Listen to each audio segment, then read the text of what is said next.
തിരഞ്ഞെടുപ്പ് അടുത്തതും ബി.ജെ.പിയിലേക്ക് നേതാക്കളുടെ കുത്തൊഴുക്ക് തുടരുകയാണ്. ഉത്തരാഖണ്ഡിൽ കോൺഗ്രസിന് തിരിച്ചടി നൽകിക്കൊണ്ട് പാർട്ടിയിൽ എം.എൽ.എ ആയ മുതിർന്ന നേതാവ് ബി.ജെ.പിയിൽ ചേർന്നിരിക്കുന്നു. ബദ്രിനാഥ് നിയമസഭാ മണ്ഡലത്തിലെ എം.എൽ.എ രാജേന്ദ്ര സിംഗ് ഭണ്ഡാരിയാണ് പാർട്ടിയിൽ നിന്ന് രാജിവെച്ച് ബി.ജെ.പിയിൽ ചേർന്നിരിക്കുന്നത്. കോൺഗ്രസ് വിട്ടെത്തിയ രാജേന്ദ്ര സിംഗ് ഭണ്ഡാരിക്ക് കേന്ദ്രമന്ത്രി പീയൂഷ് ഗോയൽ, മുഖ്യമന്ത്രി പുഷ്കർ സിംഗ് ധാമി, സംസ്ഥാന ബി.ജെ.പി ചുമതലയുള്ള ദുഷ്യന്ത് ഗൗതം, രാജ്യസഭാ എം.പി അനിൽ ബുലൂനി എന്നിവരുടെ നേതൃത്വത്തിലാണ് സ്വീകരണം നൽകിയത്.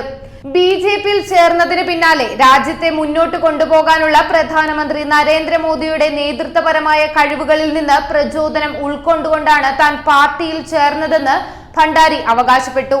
പ്രധാനമന്ത്രി മോദിയുടെ കാര്യക്ഷമമായ നേതൃത്വത്തിൽ ഞാൻ വിശ്വാസം പ്രകടിപ്പിച്ചു. അദ്ദേഹം രാജ്യത്തെ മുന്നോട്ട് കൊണ്ടുപോകുന്ന വഴി ഞങ്ങൾ അദ്ദേഹത്തിന്റെ പാത പിന്തുടരും. ബി.ജെ.പി സ്ഥാനാർത്ഥികളെ വിജയിപ്പിക്കുകയും ചെയ്യും. ബി.ജെ.പിയുടെ നയങ്ങളിൽ എനിക്ക് വിശ്വാസമുണ്ടെന്നും അദ്ദേഹം കൂട്ടിച്ചേർത്തു.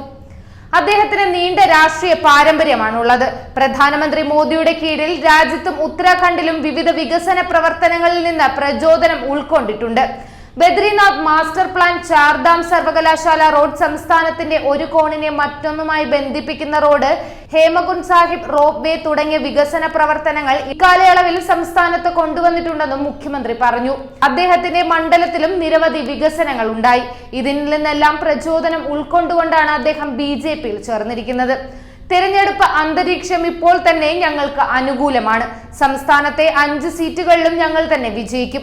ഞങ്ങളുടെ കുടുംബത്തിലേക്കുള്ള അദ്ദേഹത്തിന്റെ വരവ് ഗർവാലെ ലോക്സഭാ മണ്ഡലത്തിലും സംസ്ഥാനത്തൊട്ടാകെയും പോസിറ്റീവ് എനർജി സൃഷ്ടിക്കുമെന്നും മുഖ്യമന്ത്രി കൂട്ടിച്ചേർത്തു.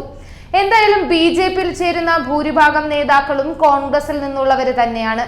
തിരഞ്ഞെടുപ്പ് അടുത്തിരിക്കുന്ന ഈ വേളയിൽ ഇപ്പോൾ കോൺഗ്രസിന് വെല്ലുവിളിയാകുന്നതും ഇത് തന്നെയാണ്.